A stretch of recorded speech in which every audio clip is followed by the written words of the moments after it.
There we go. Ladies and gentlemen, hello, good evening. It's December 1st, 7 p.m. Pacific time. If you're joining us live, this is the quad. As you can see, I am Cheesehead Logic, more like Santa Head Logic today, a little bit of the holiday flavor for this holiday edition of the quad.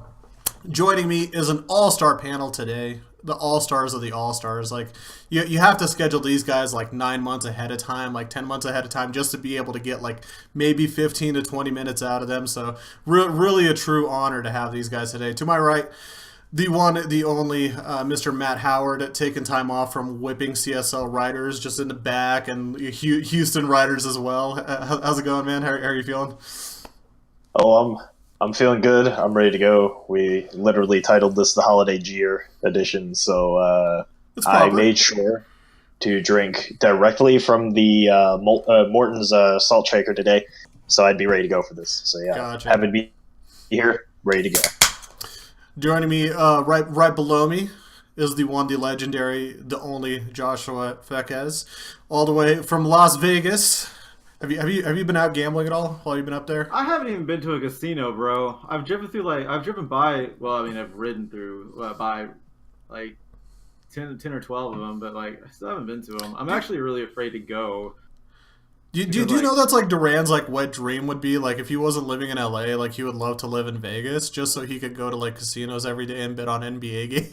Well, I'm like a really big poker player. I just haven't done it. I don't know, like I probably will sometime, but just can't really justify. I'll have to come out and drag you up. What have you been up to on the league side of things? Been playing much these days? Preseason? No, I'm taking a hiatus from preseason. Once Zoe hit, I was like, peace. I'm gonna play other games for a moment. So I'm just like, I'm waiting for preseason to come out or to finish and get into regular season. What is the official day for preseason to end? I don't know. Usually January, like first week of January is when the regular season starts. So I'm not really sure when it actually specifically ends, but I'll probably start playing back in January. Probably mostly because I have to cast at that point. Wouldn't be the worst idea ever. And then joining me to my bottom right, the most notorious man from Rutgers University, put on a hell of a performance actually yesterday with a little bit of clockwork, some nicks. Did some damage to the good old School of Villanova. I have Mr. Diego, aka Storm Soldat. How are you, man?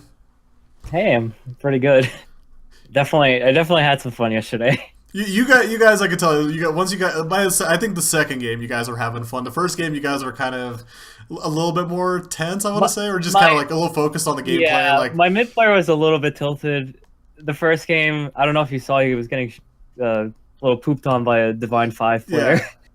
But at the point where I dropped my item in front of the Centaur that one time, I was just like, I was really just having fun. Yeah, by the second game, I could tell you guys were having fun. Everybody on stream was watching, was really having fun. So, obviously, I was having fun in lobbies, flaming you guys as well. It's kind of like the benefit of like hopping into those lobbies with you guys. It's just like having fun talking trash with you guys. But we are all here today. Mainly one Storm Soldat's here just because I needed another Dota 2 person. I couldn't have this like league heavy influence. But we're here for a little bit of a fun holiday Jeer edition. So if you guys are familiar with the quad, usually what we've done throughout the season is we've gone over games one at a time, from CSGO to StarCraft, StarCraft Remastered, Dota 2, League, CSGO. Now we get to kind of relax. We're at the tail end of the season. We're about to close out the fall. I know there's a few remaining games that are going to be played over the weekend just to finish up makeup week, and then officially the fall season will be done. So while we wait for those results to come in, we're going to be having, as you guys see, a little bit of a more fun, relaxed holiday edition, and we got a few fun topics today that we're going to be looking at. And the first one we'll talk about today is, what are some of your favorite gaming holiday related promotions or in-game themes? Generally, sometimes, whether it's like loot boxes, whether it's I don't even know, whether it's sales, whether it's something along those lines. What are some of your guys' favorite like holiday gaming related stuff that you see? If you can think of one. Matt, feel free to kick us off. Hey man, I mean, okay, so here's the thing. I am a low-key like gachapon mobile game player. So like Fire Emblem Heroes, Phantom of the Kill, the ones where you just roll for random characters and stuff.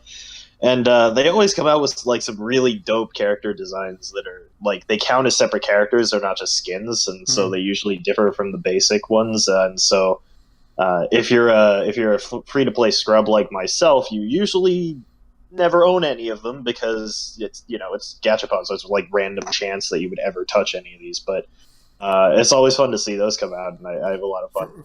For those that are 14 and younger, Fire Emblem is a game. For those that are wondering. No, I mean, dude, Fire Emblem Heroes came out like earlier this year or maybe last year, so they may have heard of it.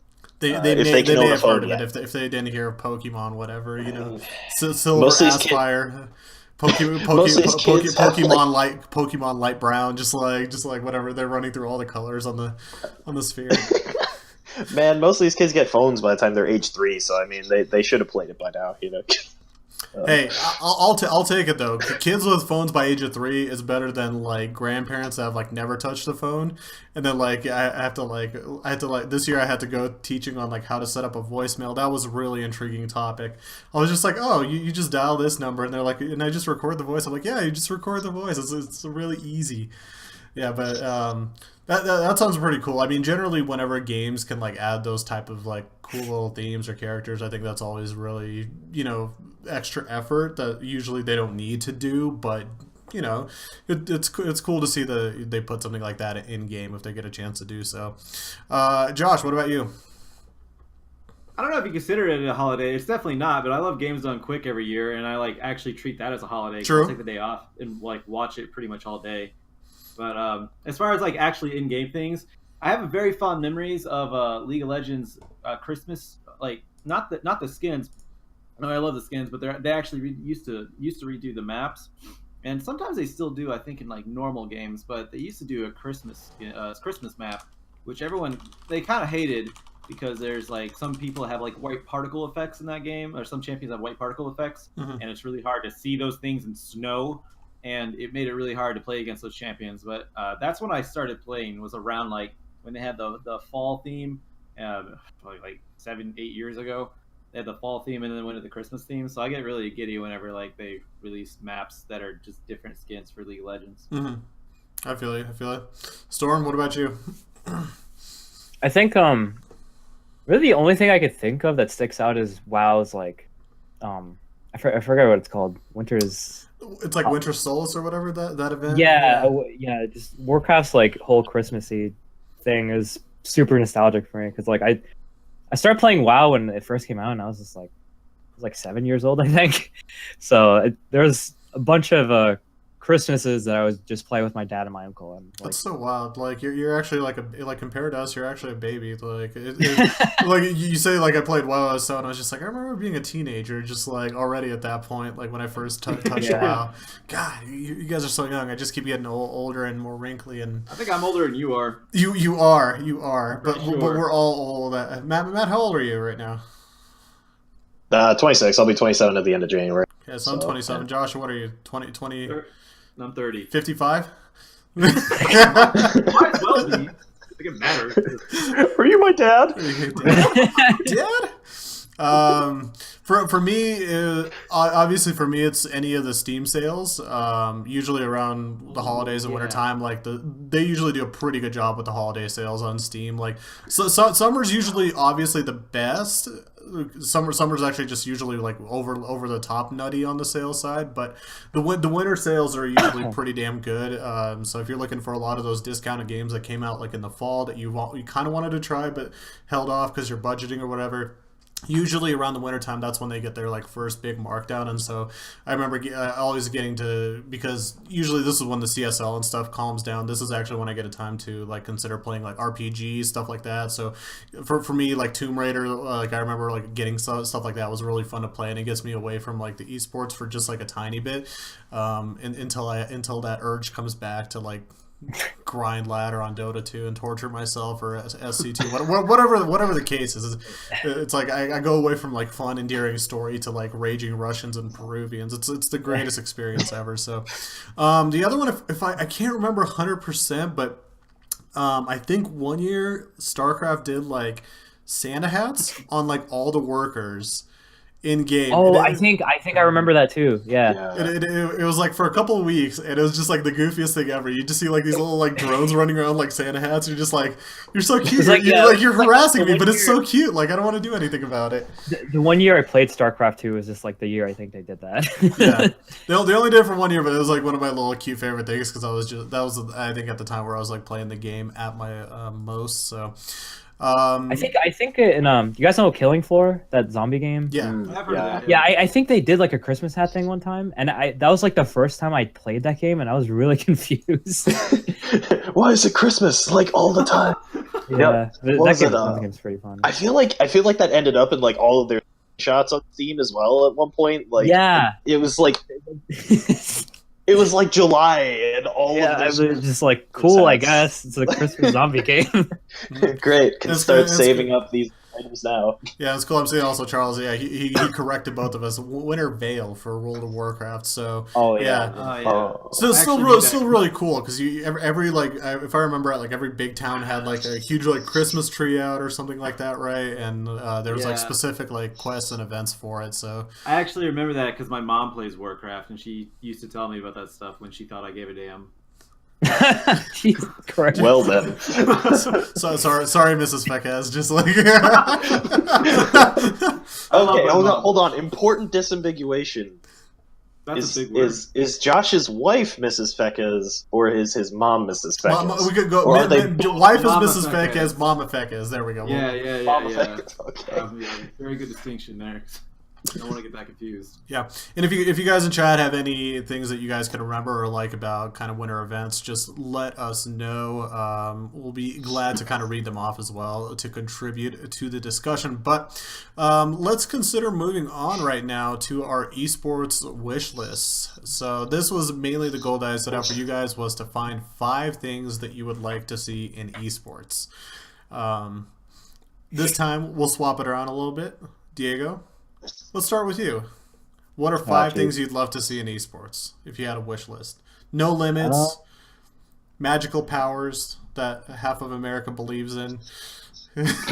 I think definitely Valve getting more hands-on with like tournaments would probably be something I would want. That's a hell of a wish. That's a hell of a wish. Yeah, no, exactly. It's just like if I were ever to wish for something, it'd be Valve being more hands-on. Because I like what I like what Blizzard does with TESPA and stuff, with how like involved they are with collegiate organizations through like their Overwatch tournaments and like Rocket League. I guess they do now. And, I could be devil's advocate here, but for the sake of the holiday Jeer edition, I'm gonna sit tight. But I do understand. Yeah, my school's Hearthstone team won this last year, and then my Overwatch team plays top 4. So, good for them. But yeah, I would want Valve to. I mean, they barely get involved with their own pro scene, but for them to do something collegiate would be. Well, would you say something like even like say having us like CSL be sort of the provider, but like give like more monetary support, like monetary support, or eventually push through our damn ticket. I'm still waiting for that. By the way. Yeah, exactly. Something as simple as like a ticket. I'd be content, or just like them hiring like a group of people like, hey, like hire my school's organization to handle collegiate Dota for you guys because we can do that. You'll be the 4th staff. I actually really like what Valve has been doing because like if you guys hear yourselves, you're like scraping for anything. You're like really neglected children right now, and Daddy Valve is like, all right, firm handshake, and that's like your life now. And it's just a handshake, but man, any attention's great. Because I think Valve's really playing the long con here. Because what like in like 1 year when they decide to like, I don't know, they won't even give you that much. They'll just give you a knife from like CS:GO. That'll be like the big thing for you guys.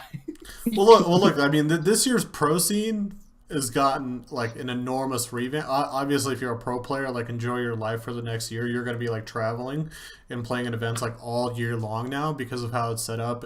Money's a little bit more spread out. Regions that are a little bit better as well, in my opinion at least. But definitely once you step away from the professional scene, It's kind of like everybody fend for yourselves, and as well as also figure out your own way of how you could support yourself. So, even, like for me on the production side, when you mentioned that, like on the support side from Valve, it would be cool for have like stuff like a ticket, where like even just setting up like lobbies would be a little bit easier, like having that like tournament client available for people that want to watch in game or whatever the case is. But at the same time, too, as well, there are benefits I feel like with Valve not having their hooks into us exactly as well. So there are positives and benefits to take away, but it would be cool if like Valve got a little bit more involved in some way. Yeah, like you mentioned like yeah, it'd be cool if you guys worked at Valve, part of the Dota 2 team. You might be the fourth person that works on the Dota 2 team. I think it's just like Bruno, Icefrog, and like whoever else is there. I would not be surprised in this list. It's like, yeah, look at our Dota 2 teams, like 4 people over there at Valve. They're just like, yep, we love this game. So, all right. Is there anything else that you would love to see? Oh, Charles is mentioning this, but yeah, I really, really hope Overwatch League doesn't like collapse yeah. at some point, because I still have my doubts, but I trust that something good will happen. I like how they revamped the spectator system. Like Overwatch is actually like a watchable game, I think. Yeah. The particle effects are still really out of control for that game. Like, the only reason why I know what's going on is because I played it. If I didn't play it, that game. Yeah. No. Yeah. Exactly. Like it's not at all spectator friendly. Like there's a spectator friendliness. It goes like StarCraft, Dota 2. Power Gap, League of Legends, because just still, if you're watching that game, 5-on-5 fights are still some of the most chaotic thing ever. I would put CS:GO at the top of that list. CS:GO probably at the top of that list. You have to have a decent observer though for like actually. I guess running that, but for watching something like Dota, you could like, without having any knowledge of the game, you could kind of like, if you see 5 people die and then suddenly the Ancient's dead, like you could cheer that on, but like you're not gonna. I don't think you're gonna get it as much.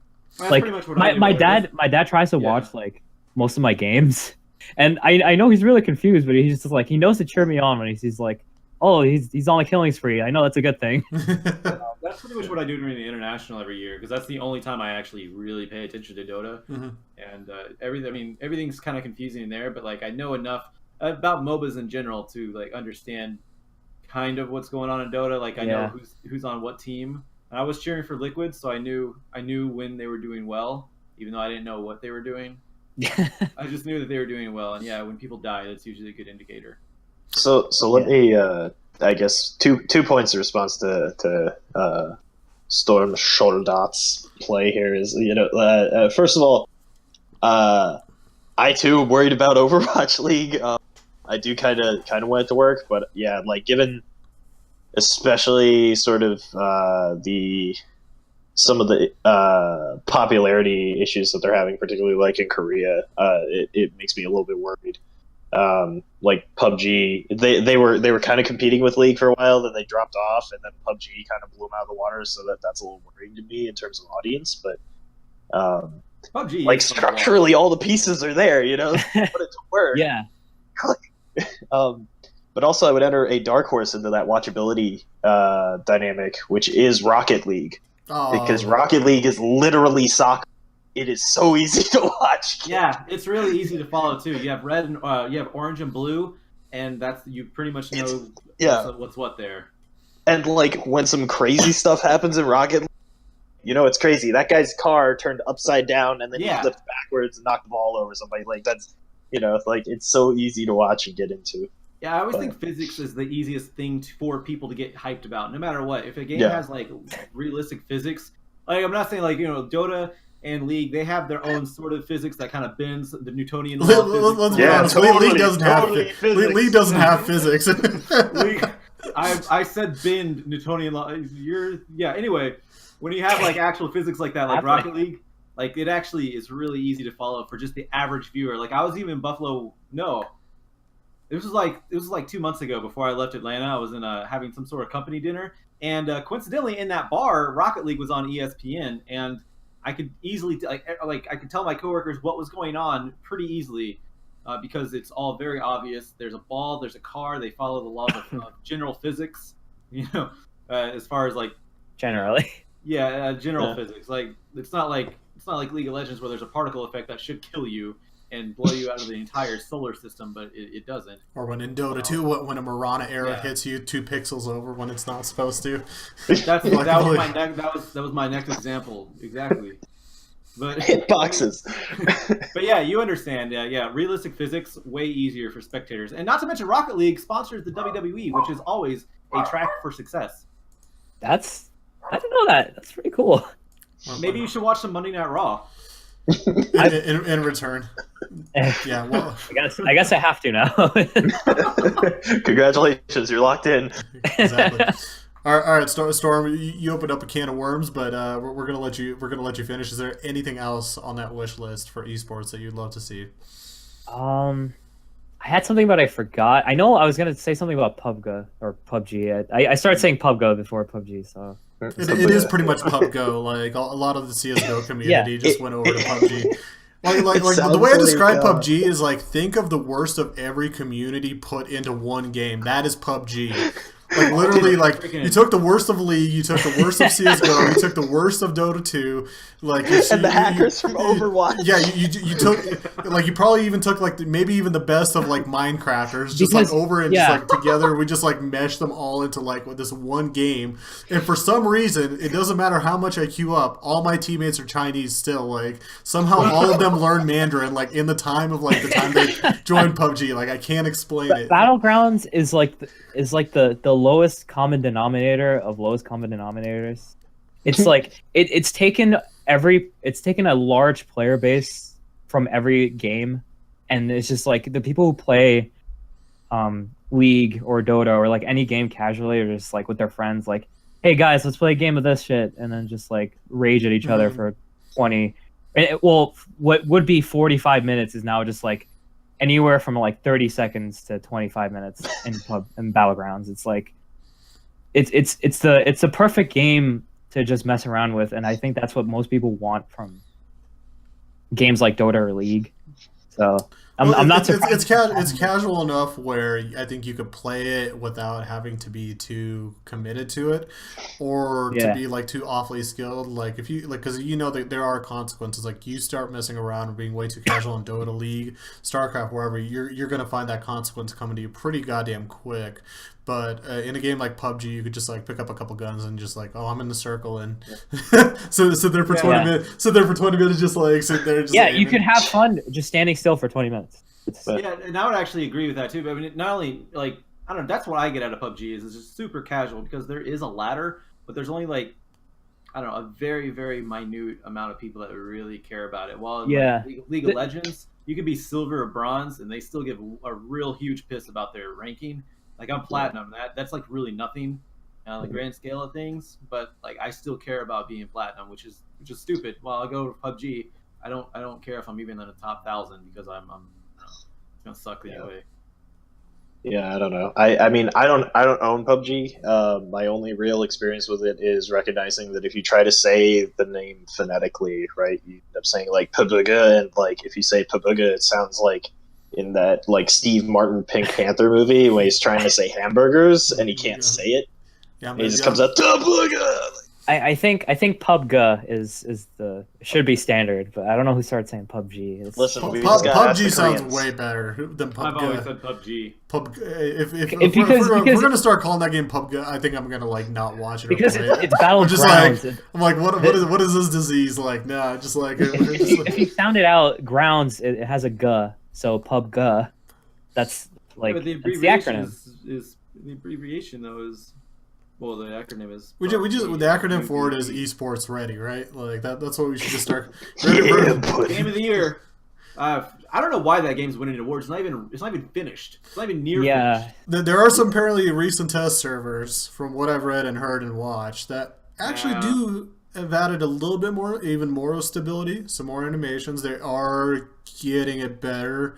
A little bit too slow for my liking, but they are getting it better. They just added hand animations to open doors. We're talking esports ready. Hasn't PlayerUnknown already said that he's moving to a different project though already?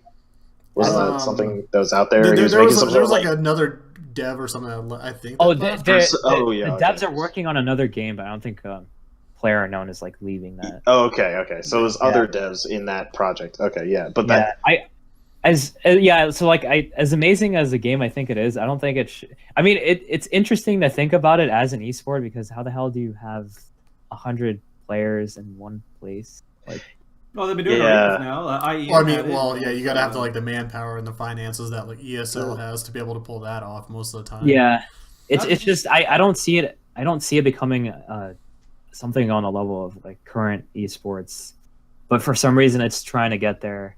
Yeah.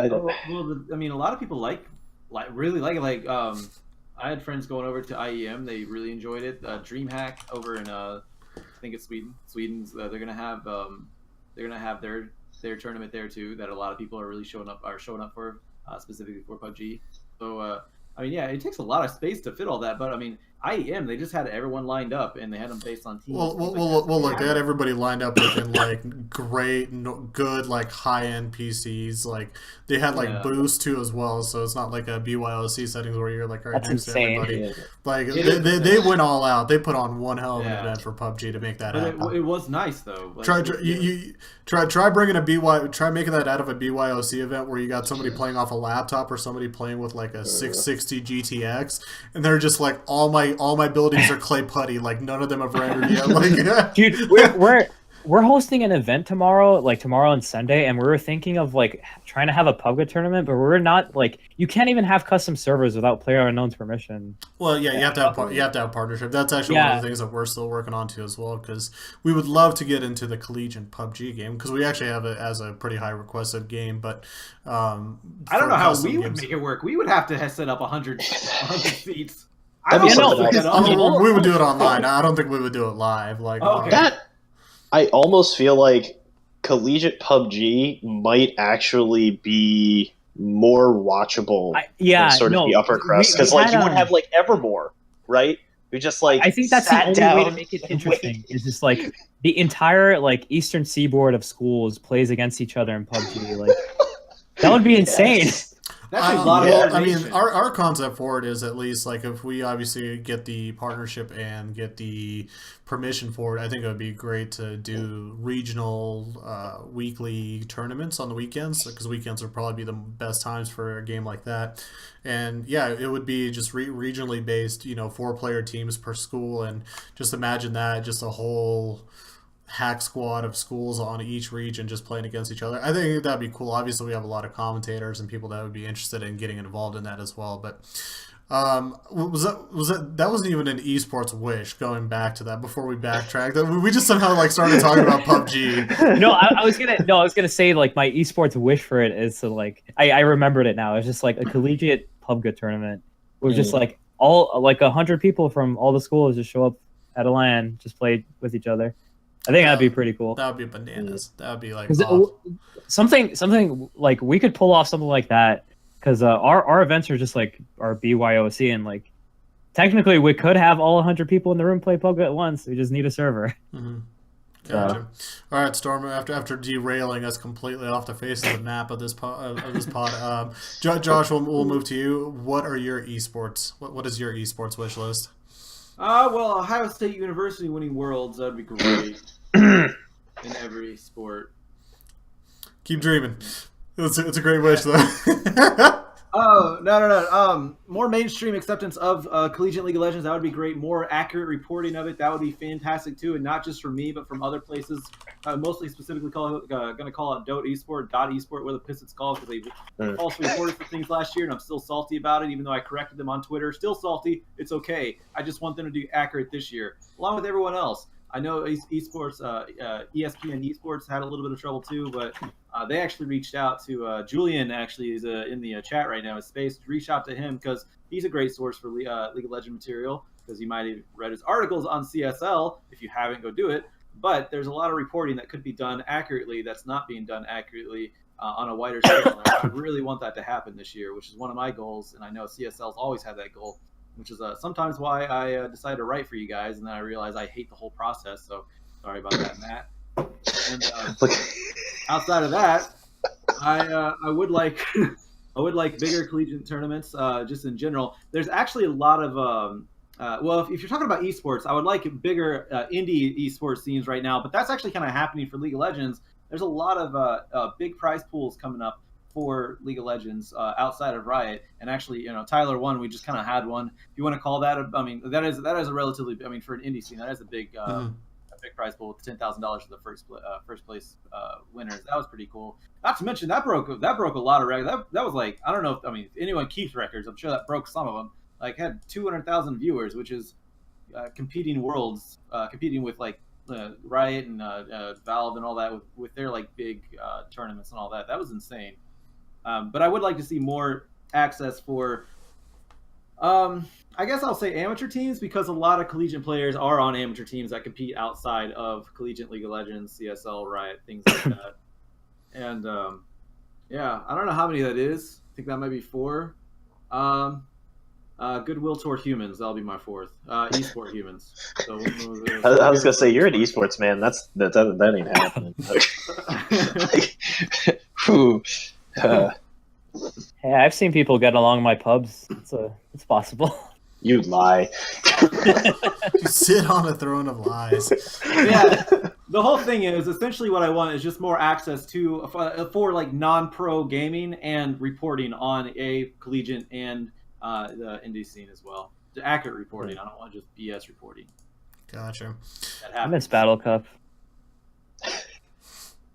All right, Matt. You're the only one, sir. What do you got on that list?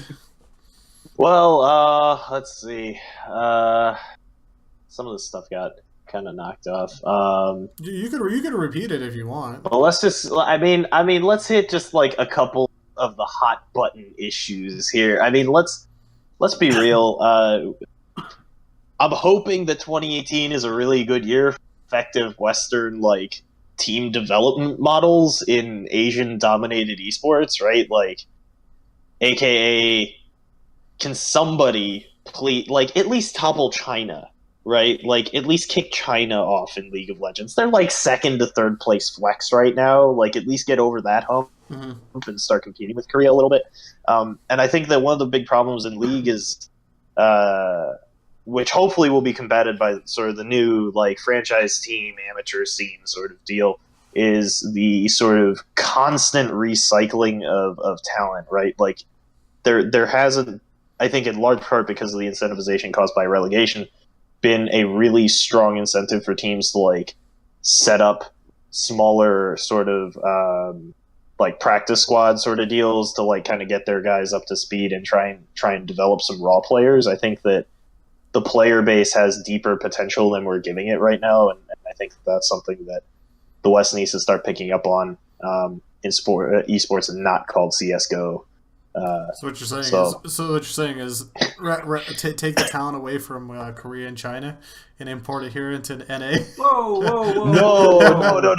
Because you see, that's the trap, right? That's the trap. Dignitas fell into this trap. Liquid fell into this trap. You're talking take Korea. League of Legends right now, or are you talking overall esports? Isn't that what Overwatch League is? A bunch of Korean players. Exactly right. Like American teams. Everyone tells themselves, "Well, guys, if we pull all the Korean players out of Korea, then the Korean teams will get worse." That's false. You are fools. Korea exports, and then they improve. They say, "Oh yeah, sure, right." It's like when cell phone companies used to actually be like reasonable places to take your business, right?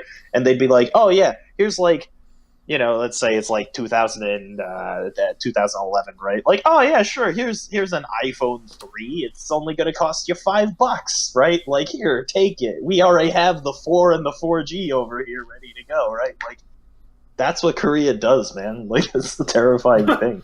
They just give you old models of Korea manufactured. Hold on. To be fair, Team Liquid won the international. That is true. And Yeah, I keep forgetting that the Chinese just like face roll that whole esport anymore. NA come out real strong, but well, actually no, because Liquid was an EU roster, right? EU roster, but Liquid's obviously an American org, so technically they're American. They had to combine their powers to do that. I'm thinking outside of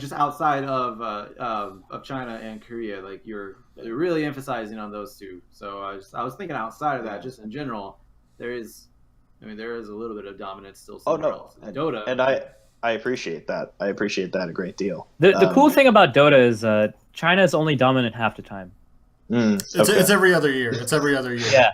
China only wins every other year. So like this is going to be the year for China. So like watch out. So it's like the Mayan long count. Yeah. Yes, the year of the China is. Pretty much. Let's see. What else did I have on here? Yeah, fewer sport memes because that I have C above in parentheses for the last one. And gosh, I guess I have to say, like, I really don't want Battlefield 1 or Call of Duty World at War to become legit esports because the quality of those historical adaptations drive me nuts. You know what? Nazis competing for a world stage. That's an interesting take, It makes me so mad. And I mean, and again, right? Like, it's just, to be fair to Call of Duty World at War, a lot of my hate comes from the campaign where you're got, like, right, you hit, like, not even late game, right? You're hitting, like, mid game. And they're like, well, every single Nazi out there has a shotgun that never actually was in popular use that shoots incendiary rounds, and they're all using Russian weapons. What the crap? Like, we don't even have, like, a Japanese theater of war. Why are there Japanese weapons in the game right now? Like, it's just a cluster mess of all sorts of randomness and awful anachronism, and it makes me mad. So hopefully it doesn't take off. Yeah, I appreciate this man's perspective. That's like to not be an esport. Yeah, get that crap out of my. Matt's an old soul. All right, I'll just run through mine kind of really quick. My number, at least for me, my number 5 was kind of developers actually loosen up some of the stranglehold they have on some of their games. Obviously, this is pertaining like very closely more to me and the org rather than actually like a general thing to an extent. So a little bit more of let the communities and orgs kind of run and police themselves, especially at this level. If you're not planning to get heavily involved yourself, that would be my only thing for that. Matchmaking ladders need fixing like all across the board. Like, what the hell is going on? Like, when did rank get so goddamn confusing in every game? Like, what is going on? Why does Dota 2 have hats on ranks? Why can't we just have our MMR still? Like, come on. Why does StarCraft have ranks like Dota 2 has now, where we have like Master Gold still, but we have now MMR involved too as well? Like, just have it MMR. You already took out demotions. You're not going to offend anybody. Like, nobody's getting demoted in the game. Just stop it. Just like let it be ranked. This is more pertaining to Blizzard and StarCraft. Quit matching up unranked players with ranked. Why is the ranked queue in the same queue as unranked? Why? In EA world, where just who the hell knows what's going on in that world? Madden, you don't even know who the hell and why you're matching up with who you're matching up. Nobody knows. You could be playing against the worst player and you're like the best top 100. You're just like, I just rolled 60 on him and got a win. And you're like on my rank ladder. Like, great. Like, nobody knows what's going on. As well as also games that take equalizer. So matchmaking across almost all games needs like heavy fixing. Like, even like games like CS:GO have their own issues. PUBG needs some like penalties for people that are just like dropping and just being kind of shitty, that are not like actually spec related of why they're having issues. So yeah, across the board that needs to get fixed up a little bit. Replay watching with friends. This is more of like a spectator client request. So a game like CSGO, while it has demos, or a game like Dota 2, while it has demos or replays, you can't actually party up well and watch it together synced up. You actually have to sync yourselves manually. So I feel like in games in general, stuff like even like Madden, stuff like that, having a spectator client and a replay client like that with friends would make and allow esports to grow as a whole and allow people to create content in different and more various ways. Right now, there's a lot of games that I would feel like limit your capability of what you can create, just in that regards. Games that actually add to need replays, that would be my number 2. So Madden, hi. NBA, FIFA. feel free, guys, to jump in. Actually, FIFA added. Sorry, I'll take FIFA out. Basically, EA. Hello. Basically, EA. You guys are a little bit behind the ball in this one, so feel free to add replays. Focus on hashing out those microtransactions.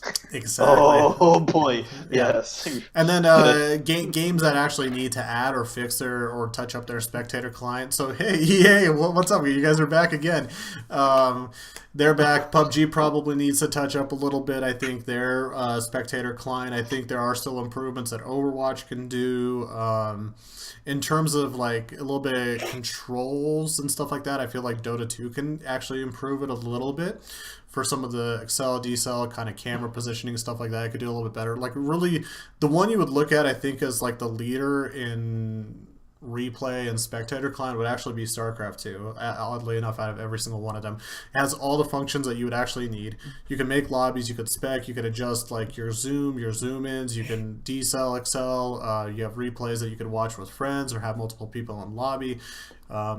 Pretty much everything that you want in a spectator client you could do pretty much in StarCraft 2. So if a lot more organizers and devs built it around that system, I think it would benefit the whole entire esports community as a whole. So those are my like nitpicky little esports wish lists. Yeah. All right. So not to go overboard on this podcast and go a little bit too long, but we have our next little topic. It's our naughty and nice list for the holidays. This one's gonna be fun, I feel like. Basically, what I told everybody was just find 5 things that you could put on the naughty and nice list in gaming. It doesn't have to be CSL specific, just kind of in the gaming world. And so we'll start out with the nice list, since that one's going to be maybe a little bit less fun to go over. But let's start with Josh. What do you have? Who do you have on your nice list? You know what? Like 4 years ago, this probably wouldn't have been a thing, but I'm gonna put Tyler 1 on my nice list. I have him as my number 4 right now. I have him as my number 4 right there. That's funny. Yeah, no, man. Like, I'm really proud of Tyler. Like, he's really trying, and he's giving back, which is amazing. And that's what I was ranting about earlier. That I just want more of that. You don't have to have the prior history of toxicity, but the giving back part is pretty awesome. And Tyler 1. Do I have to go through all 5 of mine, or are we going through one each, or what? Just go down the list. Nice list. So yeah, Tyler 1. I don't even know if he's first, but he was on there for sure, and he's the first one that popped up. Oh man, I actually forgot to make this whole list. I'll be honest. But think of nice people in gaming and esports. There's not a lot of them these days, but feel free. Oh, okay. Yeah, right. Yeah. All right. So Tyler 1, Frost Orange for being my inspiration aesthetically. Solid. I'll take that. Pretty cool, like caster all around. Let's see here. Oh yeah, Team Liquid. Steve, how do you pronounce his last name? Arhansett. Arhansett. Yeah. Thank you. He paid for me to say that. Number 4. Number 4. Oh man, see, I don't really. That's the thing. I'm so narrow in what I do and what I care about that I just don't care about anybody else. So like, I don't really know what they. Our leading frontrunner. Our leading frontrunner of getting coal this year is going to be Josh. Yeah, right. None of us made the list. No, you guys are all cool. I'm fine. No, Nat's over here just like, vote for me. I got 2 spots open. Yeah, I mean, CSL's chill. I'm half Korean. CSL's really cool. I mean, anything boosting collegiate's all right in my view. You know that. Yeah, I don't know really what else my 5th one would be. It's cool. It's fine. Like the Tyler one was a good highlight, so it was an important one to go over. All right, Diego. For that. Diego, who's on your nice list?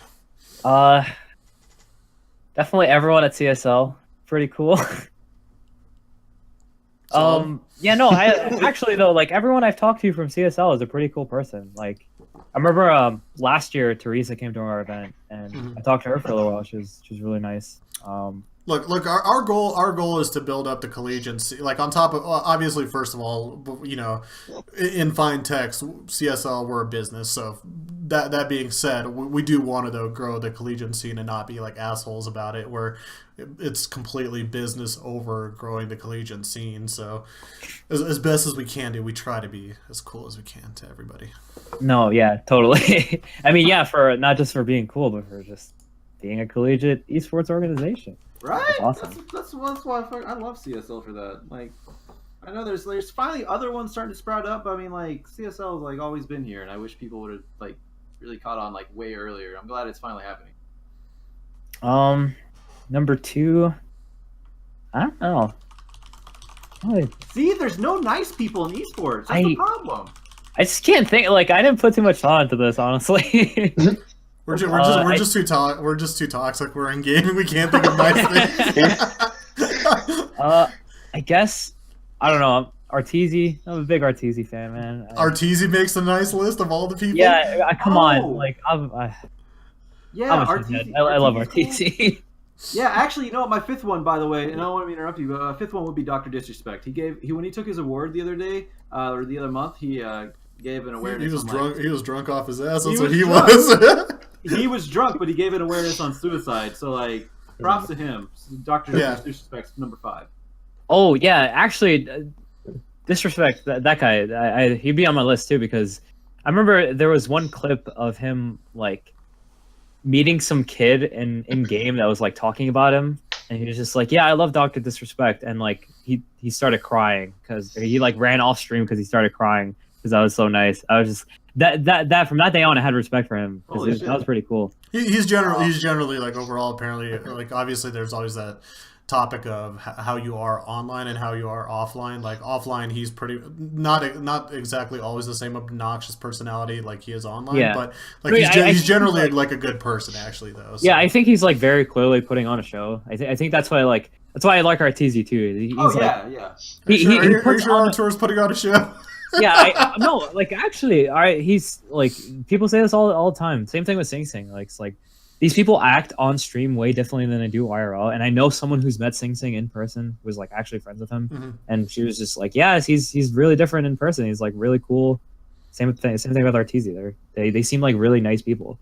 Yeah, so like I got the same feeling like Dr. Disrespect. It's just like, yeah, this guy obviously just like messes around on stream a lot, but that's the point. And then he seems like a genuine person outside of that. Yeah, he used to before he became big on Twitch and everything. By the way, this is a cinnamon stick, not a joint.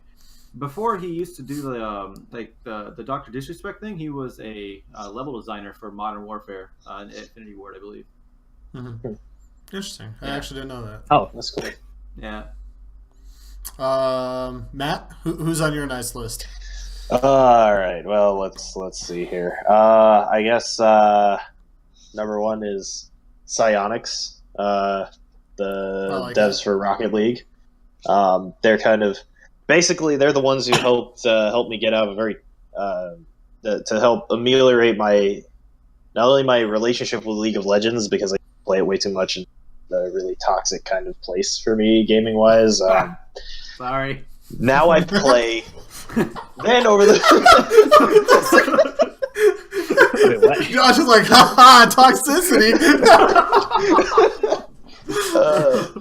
No, like man, like League like makes me mad at my friends. You know, that's like where I draw the line. Yeah, me too. So now, like over the course of a year, I put like 600 some odd hours into Rocket League, and now like my life feels stable and everything's great.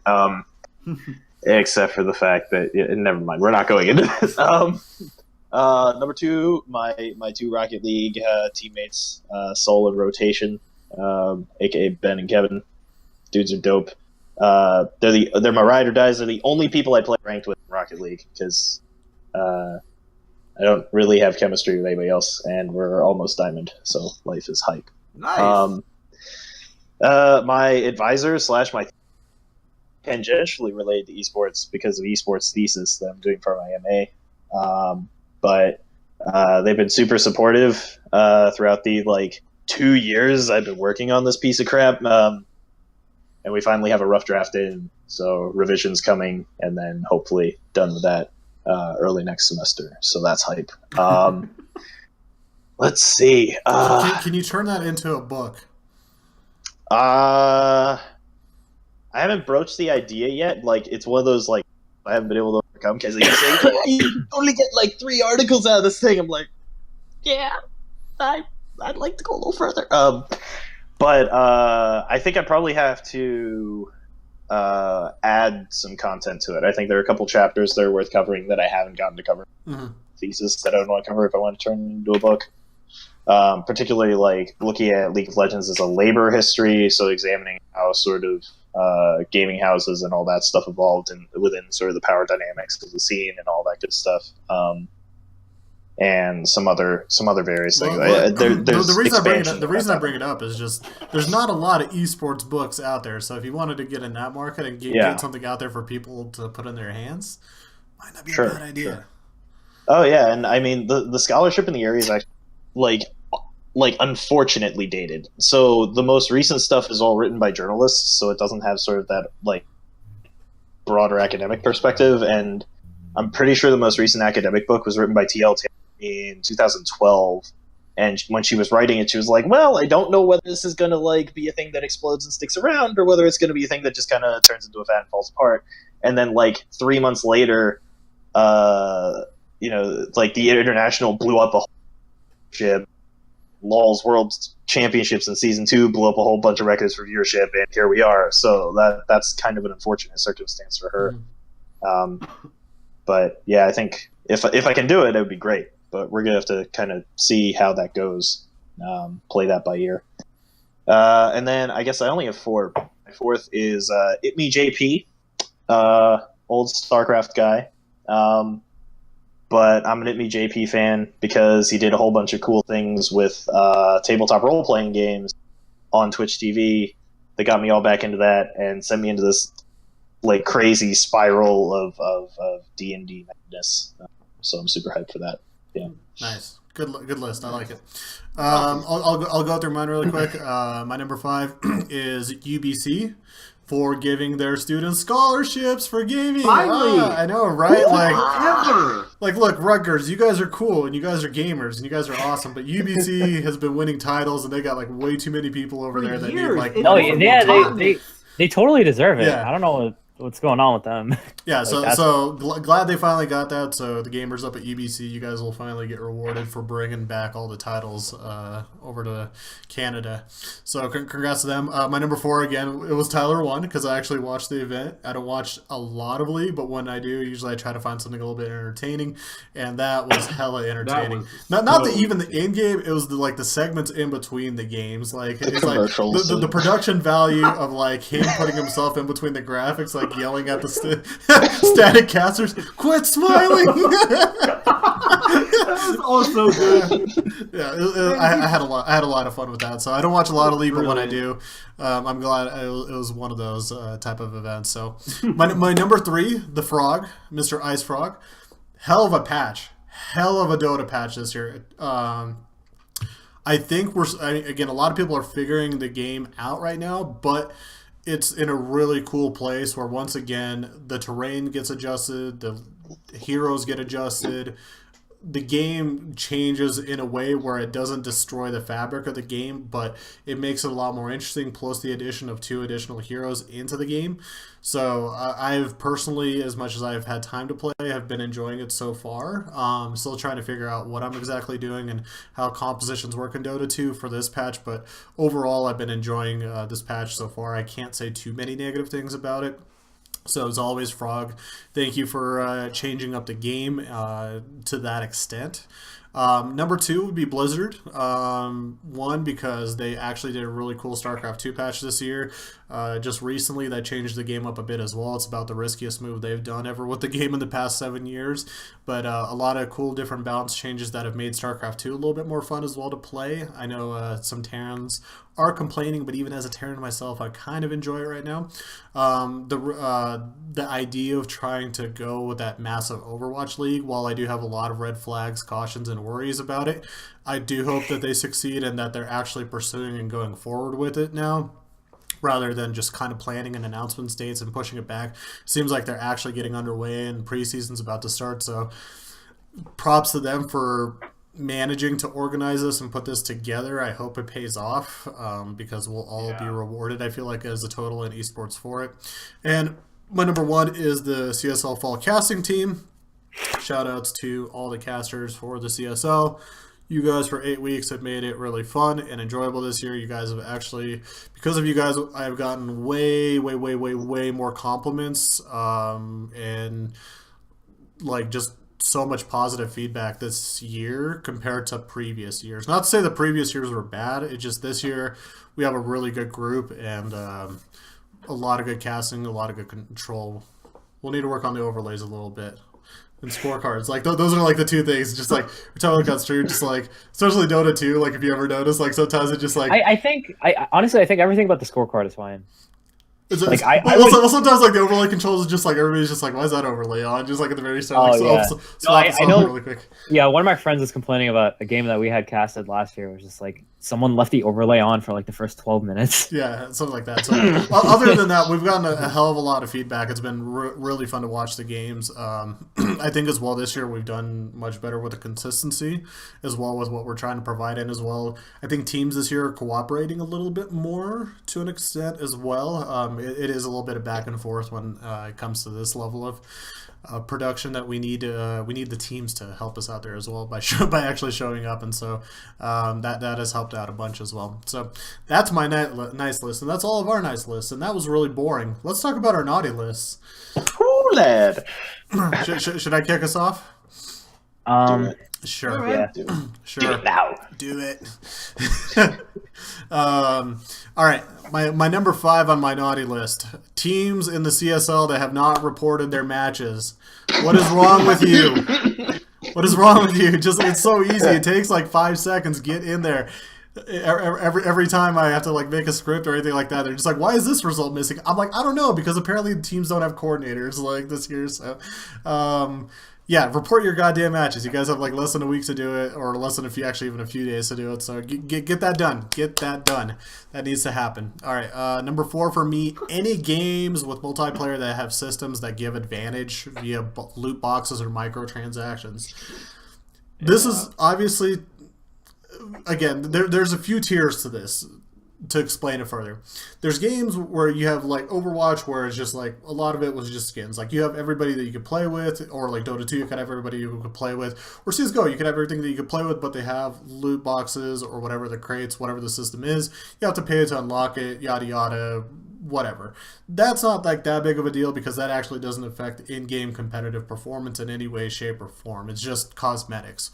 Then there is like the League of Legends tier, or the Vainglory tier, where some of the playable champions, heroes, whatever you want to call them, are kind of locked out a little bit. Obviously, to some people that play a ton, they have a shit ton of IP, so it's not that big of a deal to them, but somebody that's a little bit more casual, somebody that doesn't play a lot, to be able to play newer champs, you do have to put money a little bit into the game, which can kind of maybe skew a little bit of that competitive side.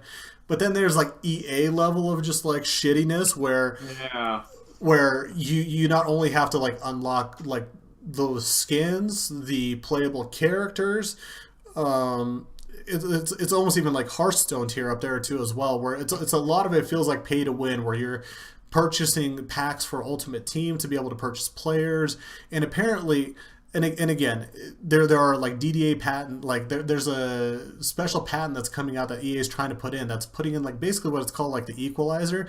For those that are not familiar with it, basically what it is to keep players involved or interested in the game. If they're performing really shitty, the AI will actually adjust automatically levels of like the ratings of players.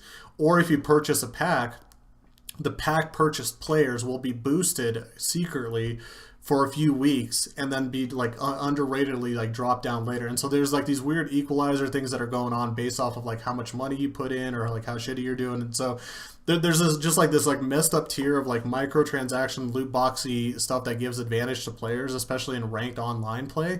So when you have esports, you can't have those type of things around. That's like there's no if there's no competitive integrity in it, then you can't have it around. And so like this is like one of my like soapbox things where it's just like this whole year has been paying attention to stuff like that, and EA and like Hearthstone are like two of the biggest perpetrators of it. So not to say that it's impossible to win or that there's just complete disarray, but there are big issues with it in my opinion. So my other naughty list, number 3, any of my calibration teammates in any game that I play. I don't know if there's like some goddamn bat signal that goes out whenever I play any game that I have to calibrate on. But there's like this like there's like these like 4 special Navy SEAL like secret gaming agents that just like get the signal sonar. They're like, CHL's logging in. They're like, yeah, he's about to solo queue and he's about to calibrate. Everybody get on. And I just hit these guys and they just do everything that they possibly can to doom the goddamn game and make me lose all 10 of them as quickly as possible. Just it's the worst experience ever. I don't know. It's like always around calibration time that it just happens. So I hate all of you. I don't. It's a Smokey Johnson, that Dave Chappelle skit. Just like I hate you. I don't even know you, and I hate you. Just like, and so those are all my calibration teammates. My number 2, anyone that spells esports with a capital S. I don't know what mental brainwaves you guys got going on up here, but just like you guys got to cut that shit out. Like there's still a lot of major companies that do that, and like influencers in collegiate scenes, like actual like people of like esport directors of colleges. There's a lot of people that still do that. I think the whole country of Germany. And all of Germany. I read that.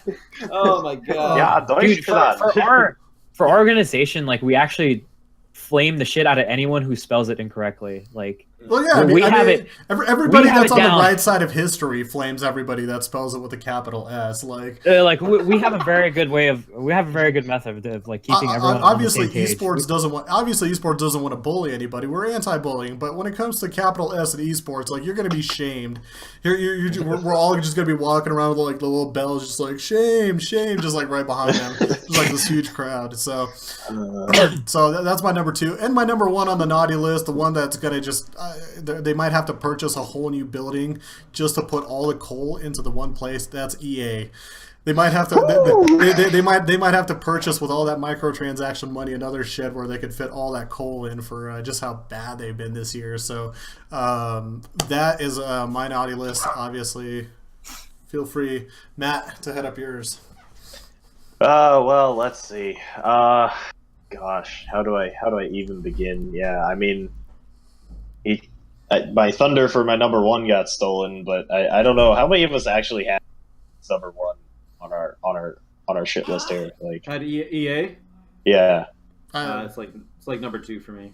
Okay, but it's up there, right? I mean, guys, right? Like between like taking BioWare and making them open world and awful, and taking Battlefield 1.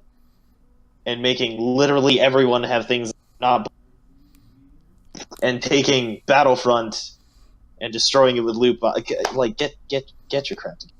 Like just fix something. Like, you don't even have to fix like everything. Just like imagine how bad they did that. They literally managed to like piss off like the entire gaming community of like anywhere and everywhere. There was like nobody that came out actually happy or supportive. Like usually you have like some trolls or some people that like support it. There was nobody. Like this was one of those instances where like this is something like net neutrality is just like nobody supports it. Like who the hell is supporting like going against it?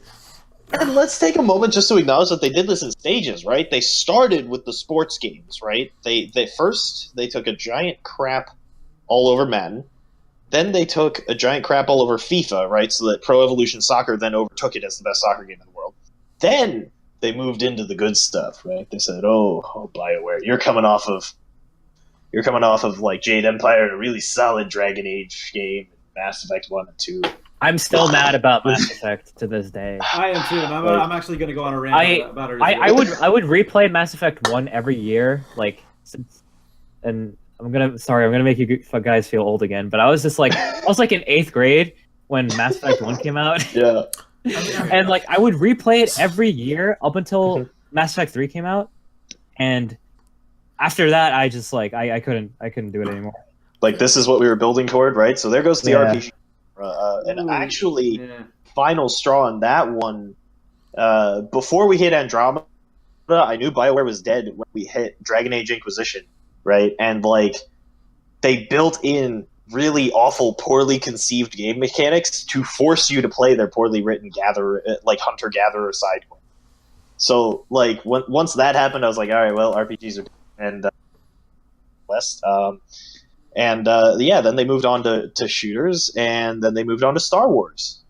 So they kind of broadened their popular culture profile a little bit there. Well, to be fair, we us Star Wars fans were already preconditioned to spend a crap ton of money on almost nothing, anyways. I'm just trying to think of the last time I spent money on a Star Wars thing. Actually, now that I think about it, maybe I'm not a true fan. Okay, well, we're not all you, Matt. Some of us buy that Admiral Akbar. I just don't make money. I think the last and only thing I spent money on Star Wars was my Halloween costume. Just a Sith robe. What you dress up as? Yeah, no, I was just I was trying to be Anakin, but I couldn't find a blue lightsaber, so I ended up just kind of being the Emperor, but I was just spouting Anakin quotes from Episode 3 the entire time. Do it. Take your weapon. Strike me down with all your hate. Let's see. No. My number 2 is Teeny, my housemate's dog, who, without interrupting my thesis, was interrupting my Rocket League ranked grind. Is it like a cord pulling little pupper? It is. Just keep no. It is Dana has to go to work, right? So she has to work. Right? She does her thing. Has to kennel the dog because she'll run around and pee everywhere. Because that's the kind of little Chihuahua piece of rage that she is. And so naturally, Teeny doesn't like being kennelled, so she will sit there and not only cry, which is understandable because she wasn't a kennel dog before she moved in with us, right? So it's acceptable that she cries, but she is viscerally shaking the cage, knocking things over and crap. And so I hear it upstairs in my room with the door closed. Drives me nuts. Let's see, Phantom of the Kill. Put the dog on the naughty list, or the owner? Dog is on the naughty list. The dog is on the naughty list. That almost sounds like an owner naughty list. list. No ill will towards my housemates, just the dog. Look at that 13 out of 10 pupper right there in the bottom right. That is a 13 out of 10 pupper. This is the Rutgers Esports mascot right here. No, I'm the on bus desktop. driver's mascot. Yeah. Have you considered just taking your desktop down to the cage and spending time with the pupper while you write your thesis? No, because even when I'm down there, does Matt look like a good human being who cares about puppers? No. When I'm down there, it intensifies. I don't understand. What did you but do to him? I didn't do anything. When she has to go to the bathroom and let her out, she goes. I fed her a few times. You're gonna be great with kids. That you got my seal. I put you in a kennel. I let you out to pee. I fed you a couple times. What's wrong with you? Out. I love him. Sounds like my mom. My mom just leaves my dogs outside and then forgets about him for half an hour. Oh god! And then complains to me about it. No, we're freaked out because we've let Teeny out before, and then for there and bro, they're hawks and eagles flying around here. Oh my god! Get this dog back. Planet Earth 3, that's gonna happen. Just and then the bald eagle snatches the Chihuahua in Houston. I saw a pigeon get snatched by a hawk once. That was freaky. God. It was just feathers everywhere. Oh god. Yeah. Let's see. Phantom of the Kill is one of the mobile games I. It's in-game special summoning currency takes 6 ever to acquire. It's just impossible to grind enough to actually play that game without either re-rolling everything or paying real money. Call of Duty World War II. We already went through this, and this is a fresh one for me. I don't know if two of you older gentlemen have run into this yet, but people who think that Call of Duty Modern Warfare was the first Call of Duty game. I ran into my first one of these the other day. It used to just be I called may Call or of may Duty. not have Call of cried Duty, like- myself. I mean, I'm over here. I got my like little cane. I'm walking around. Have you guys heard about Halo? Just like the original. Just like No, I was literally like, bro, you know, I used like, to play without beam swords. Just like like it was literally called, right? Like, I mean, Yeah, that's when like Medal of Honor came out too. Like that's when all those like military games started coming out. Was when Call of Duty Medal of Honor. I think like SOCOM came out too as well on like the PS2. Oh man, yeah. Back when Ghost Recon was actually like. Yeah, SOCOM 2 was my very first online shooter ever. That was on the PS2 on dial-up. Halo 2 was mine, I think. That's a solid place to start, honestly. Halo 2, actually, Halo no, wait, 2 was no, actually no. decent. Yeah, I'm lying. It was Quake because my dad was like really good at Quake. Quake's pretty cool too, though. Quake 3. Fun fact: Elon Musk is actually a Quake enthusiast. Like during his PayPal days, he used to rally all the guys and do team building exercises by playing Quake together and team ranking. That's very cool. I mean, for the people that didn't play like CS 1.6 or like Brood War or Warcraft 3, like there was a huge Quake community, especially like when you they're like you mentioned like Elon Musk, like there's a lot of people like that are now like in their like late 30s or like early 40s, guys like Joe Rogan, stuff like that. Like they were all like Quake people before they kind of moved on with their life and doing what they're doing. So it's interesting. By the way, Quake's gonna be in the CSL in the spring, so hey. Woo! You guys are Quake interested. I got to figure that game out over the winter break. So we'll be playing a little bit. Like I tried in the fall. I'm just like, oh man, this is How much is it? skittery. Like it's a skittery game. It reminds me always like of Unreal Tournament. It's Speaking of old, interesting. I love Unreal Tournament. get feeling old right there. God, that game. What was the map with the two towers and the giant bridge between them? It was that like asteroid map, right? I remember that. Yeah. Yeah, man. I recently saw an article like this was actually like the most perfect shooter map that was ever. Oh, it was conceived. that PC Gamer article, right? Yeah. I read the same one. It's really good. That's such a good map. All right. Right up there with Blood Gulch. Before we completely get derailed, I'm looking at the time right now. Josh, let's get your naughty list since I think we got Matt's right. Yeah. All right, number 5. Kind of a shout out to a team, a collegiate team, North Carolina State University Prime. They're not doing well. I've been watching them on their. They've been playing as a collegiate team on these indie circuits right now, like Upsurge and Complete League, or I think it's called Upsurge. It doesn't matter. Either way, they're losing. Not a good example. And I had so much faith in them because like I chose Hani as my support player last year to go pro in an article that Julian wrote. And like they have a new bot lane. It used to be Hani and Johnny. Now it's who is it? Now it's like Hani and somebody else. I actually have him right here. Hani and Riftdog, Twitch.tv Riftdog. That's what his full name is. But yeah, they're just not doing great. Shadow Visions is having trouble in the mid lane. Shadow Visions was really good last year too. So was Plucking Penguin. Like I guess just the meta, and also every game I've seen them get their ass handed to them, it was against a Zoe. So my fourth one is Riot for releasing that stupid ass champion. My third one would be definitely. I don't know if EA is going to be number 2 or 3. If EA is not number 1, you're probably doing your list wrong. But I'm not. Keep going. There is a greater evil here. There is a greater evil. As there always is. A new challenger's appeared. Yeah. Two there are always. Number 3, exactly. Number 4, or number 2 rather. I guess would be the fourth one altogether. Number 2.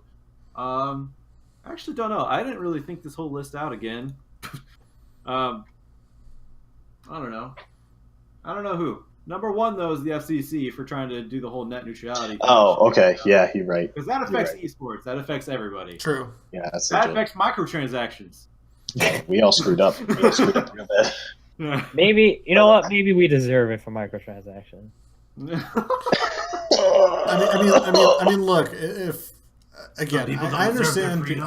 God, this is why we need, like, this is the whole debate of, like, in school education of, like, bringing back stuff like ethics courses and stuff like that, because people would probably, if people were a little bit better educated, I want to say they might not be as, like, invested, like, into, like, stuff like that, but at the same time there are people that just, like, want to get a CS:GO skin on a knife, or just, like, there are people that just want the competitive advantage, have the money, and they'll spend $500-$600 on, like, Madden, like, Ultimate Team packs, just so it's true. It's 100, like 500-600 is not even, like, that big of a number anymore. Like, when you go into the MUT forums, there's, like, people that post, like, here's my pack openings from spending, like, 1,000 or whatever, and just, like, this is what I got, yada yada, and just, like, it's really bananas. And so for some people, they just don't care. They're just gonna do it, and they do this every single year with every game edition. So it's like, you guys are wild. You guys are more of the problem rather than, like, EA. EA just provides that as an option, and you decide to take the bait. Yeah. Either way, that's my somewhat quasi. I would say number 2 would be the esports award, just for giving PUBG an incomplete game award. I think that's atrocious and stupid. You wouldn't ever give an incomplete movie an Academy Award, or a Golden Globe for all that, or all we're talking about here. I don't know why you would give an incomplete game. Even if it's playable, you can still watch an incomplete movie. That doesn't mean it's should be allowed to win anything. I hated it when PUBG wins things. They don't deserve to be in the ranks of any games that came out this year that are actually finished. Not barring anything that gets patched afterward. I'm really glad I remembered this. Barring anything that got patched afterward, which every game comes out incomplete anymore, because God knows nobody can finish their stuff now. I just dropped the F-bomb. Sorry. Glad we don't have sponsors right here. But yeah. Like, except our unofficial sponsor, Arizona Tea. Thank you for being with us through 8 episodes of the Quad this year. There's Quencher, 0 calorie green tea with ginseng. Shout out to you guys. Love Arnold Palmer's. Anyway, yeah. PUBG should not win anything. They're an incomplete game. They're still updating. They're still adding things. They're still working out bugs. There's still hackers. There's still a new map to come out. There's still weapons they have to work on. They're still putting in a vaulting system. All this stuff they wanted in before, because it's not complete. It is literally not complete. And it's not just a patch that you can just, like, edit it and update it with, like a mainstream game. Like, they have 1 or 2 patches. It's all right. It's fine. There is also, like, nothing to PUBG besides shooting, which, I mean, it's like it still wins an award for that. Obviously, you can get an esports award for that sort of thing if it's complete, but it's just fucking shooting. It's not even finished. It's just shooting. Go on, man. This is actually, I think, a legitimate, because I know that some people, they say, well, but, like, it's got a viewership on it. And then for more, and blah blah blah. I'm like, yeah, whatever. He's Korean. He got caught in a ravine. But, like, the issue I think with this is that if you just, like, scroll through, like, greenlit Steam games, particularly in, like, the survival genre, you find a whole bunch of games that come out and they get really good reviews. They make a crap ton of money, and then the devs are just like, well, we don't need to do anything else. They just cut the game off, right? And I think this is kind of one of those situations where I don't necessarily think that PUBG's devs are going to do this, but, like, at this point, they could probably just, like, cut the game off and say, man, we don't feel like working on it anymore, and just go MIA and be completely fine. They'd be set up for a really long time, and be just, they're not accountable to anybody, because they're winning awards and stuff with a game that's, like, a third of the way done. Yeah, that's the thing, better, too. Better than Star Citizen, there is no actual game True. yet. That's true. So what I told my dad, because my dad spent like $100 on Star Citizen. I'm like, they could just not release the game, and you spent $100 on nothing.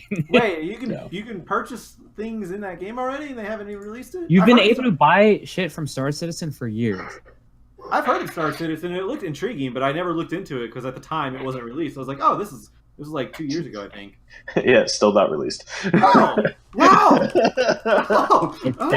There's just nothing. There's like an alpha. What was the other game? Was it? I want to say almost. Was it an EA title? What was the other game? The space one where it just got, like, released and it was just No Man's Sky. No Man's Sky. Yeah. Oh yeah. The lesson here to be learned is quit pre-purchasing shit. Everybody, like, stop pre-purchasing. Just stop it. Like, the game's gonna be there. Like, whatever they're adding to the pre-purchase is not worth enough for the unfinished product that you're getting. That's been proven time and time. Time again. No Man's Sky is a great example too, because legit it was not complete when it came out because all the developers said it would have all this stuff. It didn't have that stuff, which means it's incomplete. Which, by the way, No Man's Sky, they're still developing that. They're still updating it. They're still patching it. It's actually a very worthwhile game now. But like the whole publicity thing really kind of screwed them over. But it's actually like they have multiplayer. They have they have various things that they promised. Like I said, it is a worthwhile game. I've actually thought about buying it now that they finally pretty much finish it. But that's what I'm saying is like. No Man's Sky should have. I don't know if they won awards, but they shouldn't have if they did, because it wasn't complete. PUBG literally not complete, still winning awards. There's really nothing to strive for, like Matt just said. They could just give up and like, we're fine. We got the award. Star Citizen looks so goddamn cool though. I'm not gonna lie. That's why they make bank. Like I'm not gonna lie. I'm just looking at it, just like damn, it still looks so goddamn cool. It looks amazing, but there's no game yet. Like I almost guarantee we're gonna be 10 years down the road. We're gonna be watching, the Star Citizen Development Diary number 1000. No, man, we're gonna be like watching this trial of the Star Citizen devs, and it's gonna be like the OJ trial of our time for esports, right? Like it's gonna be, you guys ran this scam for 20 years, showing people all this cool shit that you never actually built. And extracted the whole time it's just like devs like just playing the game just like by themselves like we have exclusive footage coming out number 753 clip like I just have the feeling that's where it's headed now. God. All right, where were we at? Josh? I finished mine. We're on to a Storm now. All right, Diego, hit us up. Who's on your naughty list? Oh shit. Definitely like half the teams in my group. like Princeton. We're really good friends with Princeton, but holy shit, I don't know how they manage to be this bad every year. Oh my god. Definitely. All right. So the first team we played this semester was CMU, and we lost them because I threw, and I watched them get fucking dismantled by Lehigh last night, and I loved Lehigh, and I was just so mad because I'm like, we lost to this trash. Like, for those that are not, Lehigh came in at 0-6 last night, so yeah. Who is this dude? Drake Porter? So yeah, definitely. I'm definitely mad at my group for being so shit, but it was still fun. The entire League of Legends community is on my shit list, also. Good thing I'm part of the Rocket League community now. Just because, like, what did I do to you? All right, so there's been some. This is only because of the drama that's been going on at my school, and this is all stemming from people that come from the League of Legends club. Drop names. I got their roster right here. No. It's no one that's on their team. It's just like people in that community. So irrelevant people. No community is irrelevant. Go on. It's just some like really some really dishonest, pretty toxic people coming from League of Legends club. I went through some shit with some of those. I completely understand. There was a time where down at UCCS here when I was a student and running the esports club, it wasn't even for some reason. It was just like it was known and it was a fact that just like the League of Legends side, it was just for some reason they were the most toxic kids. Like every single week, like so somebody wants to quit. Somebody has a problem after the game. Everybody flames each other. I'm just like, what is going on with this like specific one little group? Like, no, most of them are fine. It's just like some of them are like the issue is like a couple of them are really shitty, and then like a good amount of them are like really not socially well adjusted. Oh well. And that isn't particularly a bad thing. It's just like in broad social like interaction. Your brain like, on League of Legends. It's like one example is like we're at this event at like this venue at our school, and they're playing Jackbox. You guys know what Jackbox is? It's like this party game where you like you play with a shit ton of people and just like you're all on your phones and you're like entering answers on like a screen, It's hard to explain, but it's like Super Mario Party except more adult themed. Yeah, and they were saying some the kids from League were saying some really racist shit. Oh, and it was just like all the people there that weren't part of our club or anything. It was just like the people working there. It was like these 3 black girls, and like the fucking kids from League were like dropping hard R's in the fucking Jackbox thing. Just like they don't think. Yeah, I feel like God. Were they from Montgomery? Like, oh, no. This is. That's not like this one specific like bad story. No, like that's where I went to high school, man. Like sheltered kind of redneck New Jersey people. Like no, yeah, this is like really sheltered like Asian kids from like high class. Like, yeah, it's kind of bad. Really Montgomery. No, it's I the reason I say it's a for Charles, like they're I don't think they're shitty people. It's just like they're very unaware, and it's just like a factor of it is that all they do is play League, and like they're not adjusted to like normal like real life social environments. I don't know. It's, with that, there is fine text. That could be pretty much anybody from any that could be anybody from any game. That could be anyone. We're just shitting to League on as a stereotype because that's usually the case anyways. Yeah, and it just so happens like League is the most popular game, so it has the most amount of people, so it's the most likely to have shitty people. So it's purely just like it's purely coincidental that it's League. I just like I love to shit on League, so. Thanks, man. Wow. Is there anybody else on your naughty list there, Diego? Man, I mean, I've probably... You just covered like probably half like the world. 80 people by association. The player haters club over here. We're just like, hate. They were Reddit. I despise Reddit. Oh, I do too. But they took down EA. Anytime I read any like opinion on our Dota 2 about like any competitive thing related, 95% of the time it's just like it gives me a headache because it's just like whoever posted this clearly doesn't have a brain.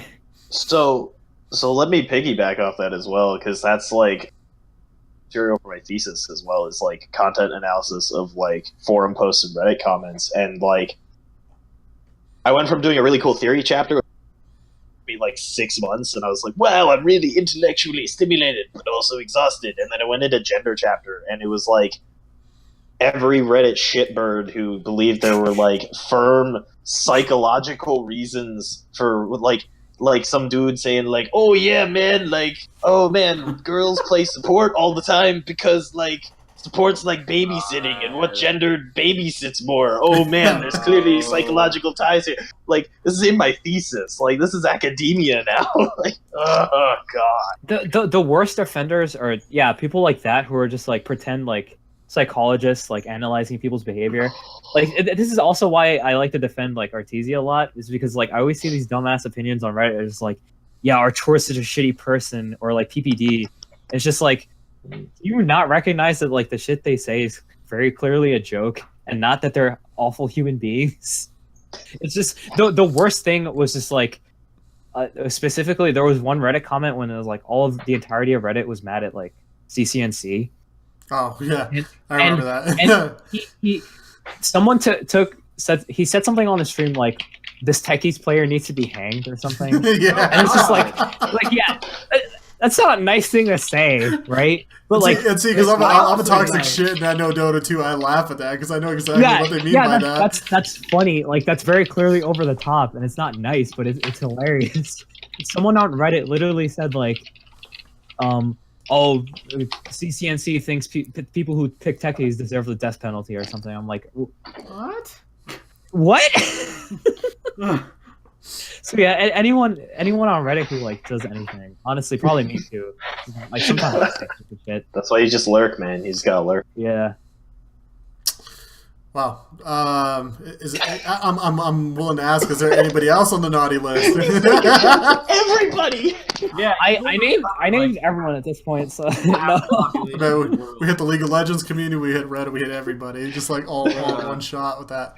Wow. All human beings with an internet connection. While we get ready for this next little kind of short topic to close things out, if you guys have any on your hate list, feel free to put it in chat as well. We could read off probably a couple of them as we get into the gift section here. And so the last topic for today is just kind of esports gift ideas or gaming gift ideas. We could put it at that as well.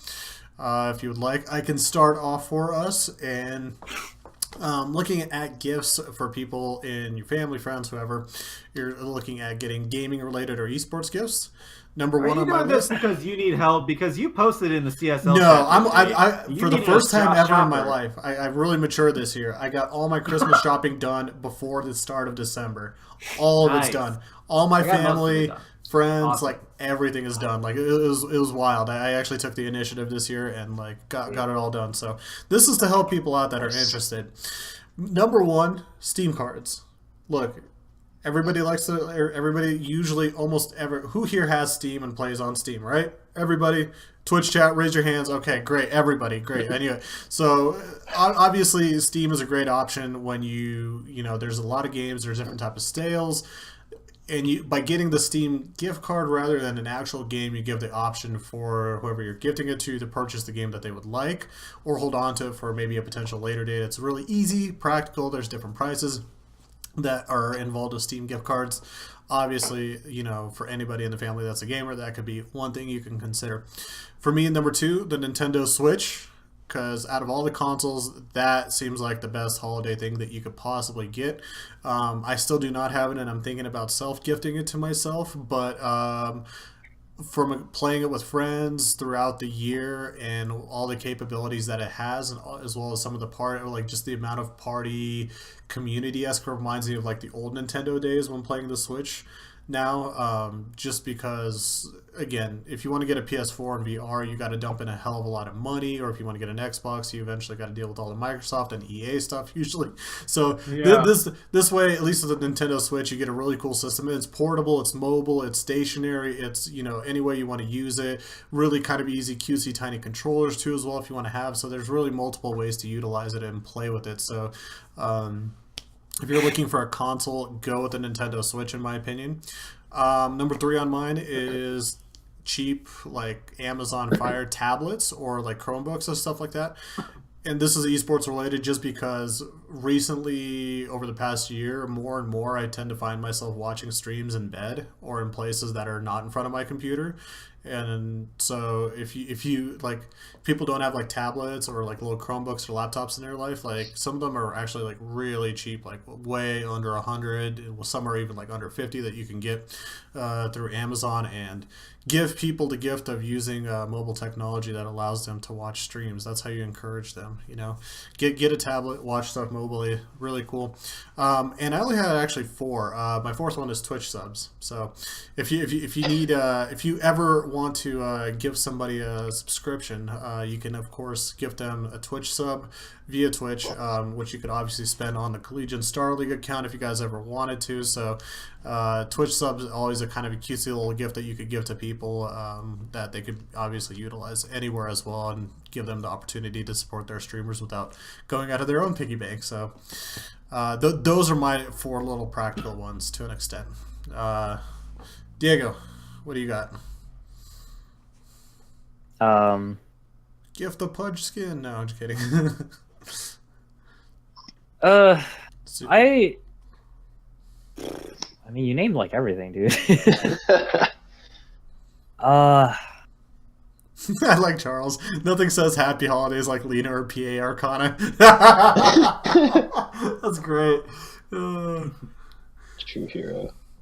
Yeah, I mean, the only thing I could think of right now that weren't any of those is just like, yeah, some Arcanas. I was thinking, I really want, like, I don't know how this would work as a gift idea, but it's just like I really want to play like old games that like I don't have anymore. This is like Are you talking like old, like Super Nintendo, like old? Or... no, like well, I mean, I'm too young for that, but I mean like old Xbox games.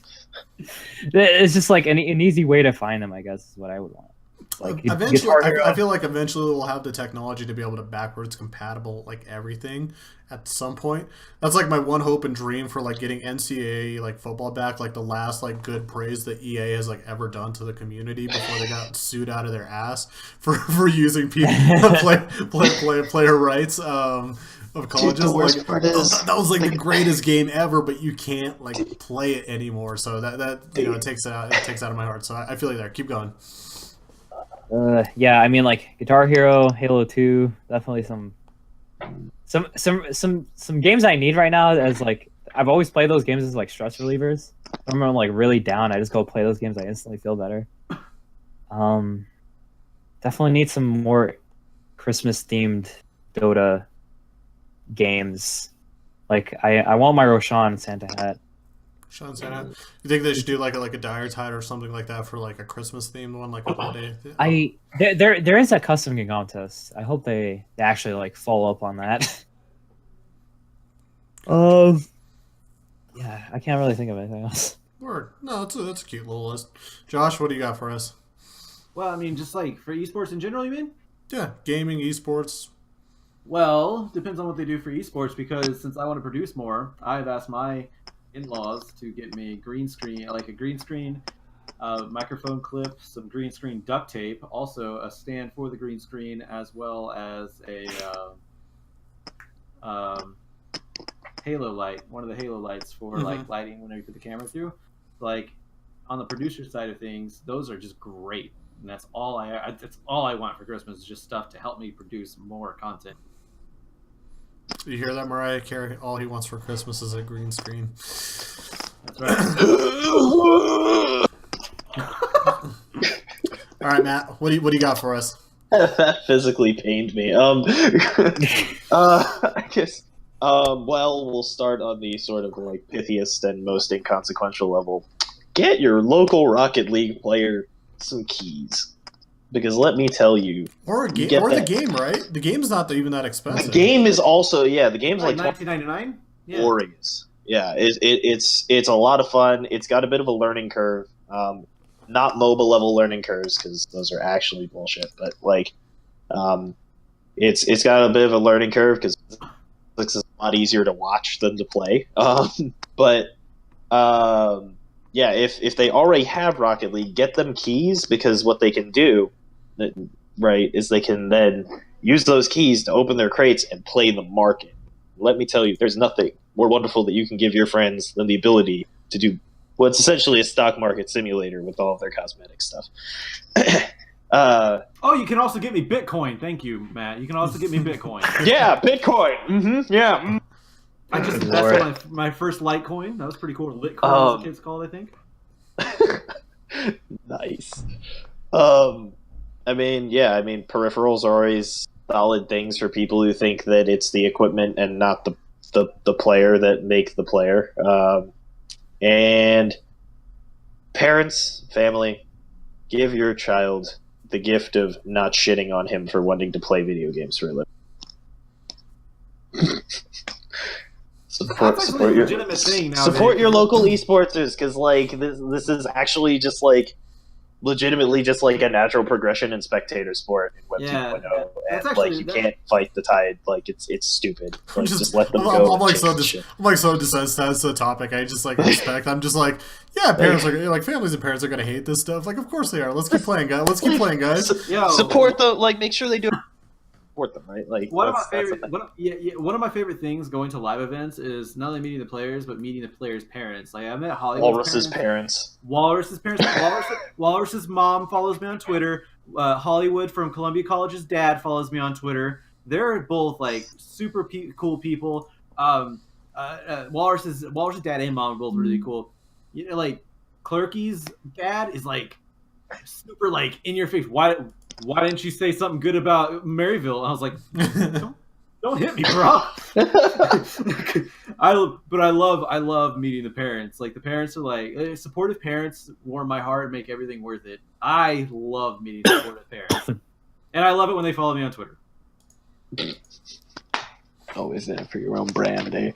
But yeah, I guess that's pretty much my whole list. I didn't put as much thought into the list. I made lots of other lists. No, it's good. You guys got all cute lists. I like it. All brought a little bit of our own flavor. So, all right, guys, we have been on for about an hour 40. So let's call it a day. I'll leave some final words for everybody. Diego, start us off. Yeah, I got to put you back, like making some like nice list type of like comments here. Nice. Damn. Shout out to Rutgers Dota 2 team, right? Maybe. Oh yeah, shout out to my teammates for being pretty sick. Also shout out to Raz for like complimenting my clockwork like right after that game ended yesterday. I was just put a smile on my face. And yeah, I look forward to that analysis we're gonna do in a few days. I forget when, Monday or Tuesday. Gotcha. What are you gonna be doing over the holidays? Just grinding Dota? I'm not sure yet. I was like, we had this thing where it was like, yeah, we're all gonna like solo queue and practice more, and I'm just like, man, I spent like this entire semester just like grinding Dota. I kind of just want to take a break and try to do something else. This is a good time to do it, to be honest. Like, take a little time off. I feel like if you're not a team that's like needing the practice, the boot camping, like the reformation before spring, like this is a good time to like chill out just a little bit. Because there are teams that are like ready to go in the fall, and then there are teams that like need like the 3-4 months to get their shit together before like spring starts. So like Rutgers is one of those teams that like has its shit together. So like for you guys, a break would actually probably be beneficial. Yeah, I think so too. I don't think we're gonna practice too much as a team, but we're probably gonna just like try to solo queue some more. But yeah, I definitely need like a mental break. It's been a pretty stressful semester. Separate shit from Dota. Like I don't know if you see me subtweeting on Twitter like for like the last few weeks. I've been really pissed the last few weeks, so I definitely need some stress relief. Feel you, Josh. What do you got going on? Holiday plans? Any shout outs? I'm gonna go visit my in-laws. I'm not really doing too much. This might be my first Christmas in Vegas. I'm not going to go actually spend Christmas with my in-laws. I'm going to go spend the week before Christmas with them. But I am going to, I'm going to go visit them. This is my first year for Christmas in Vegas, so figure out what to do there. I might throw a house party as well, like a Christmas house party, and just invite people and give myself something to do. But other than that, as far as esports goes, I'm just like trying to keep in contact with every varsity collegiate team I possibly can, and just touch base with all of them, and do my thing. Feel you. Pretty chill. Yeah. What do you got going on over there? Oh gosh. Well, let's see. No. Well, we'll see. Hopefully, I'm going to be heading up to. I got Friendsgiving coming up on the 10th of December because my one of my housemates was running 2 jobs, working like doubles. And stuff. So he's finally quitting one of them. So he'll finally have time kind of next weekend. So we'll get a bunch of friends together and gorge on food because reasons. A lot of Friendsgiving. That's an early Christmas party. This is when you develop the winter 6-pack, like right down there. Just like that winter 6-pack is the best 6-pack. Winter 6-pack. And other than that, I'm heading up to Jersey. Hey. Yeah, back home. Get to see my mom. Get to see a lot of people who I'm pals with, and it gives several shits about. So that'll be cool. Maybe, hopefully, if the gods are with me, I'll make Diamond in Rocket League before then. But we'll see.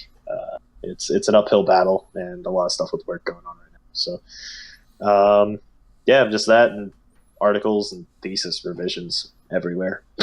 So yeah. On my side, obviously a little bit of traveling. Might be moving as well here in the next few weeks. We'll have to see, but might hit, obviously might hit up some relatives over in the flatlands of Kansas. That's always an endearing trip to make out there. When everything goes from like gorgeous mountains to flat cornfields, it's like, especially in the wintertime when it's like dead cornfields. It's the greatest drive ever in the world. I'd imagine it's like driving like through Texas, like on the north side, just like completely completely just barren. Oh, yeah. Might hit up a little bit of Steamboat. I don't know. I actually have. It's funny. I have a scan for my left knee, so I might actually get like meniscus surgery, and if I don't, I might actually go skiing. We'll see. So while there isn't a hell of a ton of snow on the mountains, I might try to make a skiing trip out of it. But other than that, because I'm like deranged and have like mental issues, I'll probably play Dota 2 still, like ranked and like SC2. Might even never dabble, change, Dan. Might dabble a little bit in League as well, since we're coming up on that season as well. Might need to get my own little refresher going. Wait for preseason to be over, man. Just trust me. Just yeah, wait for it. Like, I can't even handle it right now. Just wait Like, for preseason to be over. I've had like a StarCraft binge recently. I've been watching like a lot of Day 9 Brood War videos. I want to try to play more Brood War, but every time I've played, I had like 70 APM and just like just get rolled like. Dude, like coming to somebody like from StarCraft 2 side, like recently, like after the new patch, I picked it back up, got like a little bit of a refresher, kind of dusted off some of the rust, got back up to like a pretty nice, like decent high level on Masters. But then like I hop over to Brood War, like the remastered. Dude, that game is like absolute torture. Like to play like on an RTS level, just like it's a complicated and it's a hard game and it's a good game, but it's just so clunky and like so complicated. Once you learn the mechanics of StarCraft 2, like it messes with your ability to relearn everything like in remastered. Like I've only ever played like, or now I've played 4, but when StarCraft 2 came out, I actually never played any multiplayer. I just played like the custom games and stuff. Because I was like obsessed with Warcraft 3 custom games, and I was just like I was way too scared to play like actual StarCraft. And then I played 2 games of ladder recently, and I just got my shit stomped because I think because I've had my account for so long, it thinks that I'm a Smurf. So I just got rolled by what I think was Masters players, but I could just be that bad that I think I was just like getting cheesed. I don't know. Yeah, feel you. Well, other than that, guys, obviously want to thank everybody in chat that came today and tuned in live. Thank you. The VOD will be up on our YouTube channel, youtube.com/cstarleague. Want to give a big shout out, as always, to Twitch for being our partner in crime for all these years and helping develop collegiate esports. And next week, speaking of collegiate esports, we're going to have as I call it, the late college esports edition next Friday, where we're going to be bringing on Kevin, or Keepabun, if you know him better, from Twitch Student. We're going to have Tristan, the esports president from UBC, and potentially a guest over from Europe as well, to talk a little bit about the collegiate esports scene as a whole and kind of where it's at. So mark your calendars for next Friday, 7 p.m. Pacific. We'll be back with another episode of the Quad, and then if you're even planning ahead like most college students don't, December 15th, the following Friday of that, is going to be kind of our year in recap edition. So we'll look back at all the awful and good predictions that we made across the first 6 or so episodes, looking at how everybody finished, looking at the standings, probably a little bit of the predictions on what we'll see by the spring, because by that point we'll actually have for the first time, I think this year, we're actually going to be releasing spring groups in early December. So gives more time for people to kind of prep, adjust, and get ready for their spring games as well. So Quad is going to keep running. Obviously, no more CSL broadcasts on the weekly basis outside of next Tuesday, which is going to be the Vainglory Finals, Cal State Long Beach versus Illinois. So if you guys get a chance from all your communities, come in for one night, join the whole entire CSL as a whole, support a different game other than your League of Legends or your CSGO. This is going to be, I think, a fun night where I think we'll be doing a lot of giveaways as well. So be sure to come in and have some fun and check out some Vainglory. But other than that, we're on winter break, guys. We made it. Well, more like Diego made it. The rest of us are kind of just like existing. Like, I mean, I have 3 projects next week. You think I'm on winter break? I'm a grad student. What is break? What is break? I'm not in college. What is break? What is break? What is life? Yeah. All right, guys. Well, thanks for tuning in and joining us. We wish you guys a awesome and great night. Enjoy the rest of your holidays or wherever you're at. And we will hopefully see you next Friday for another episode of the Quad. Later. Bye-bye.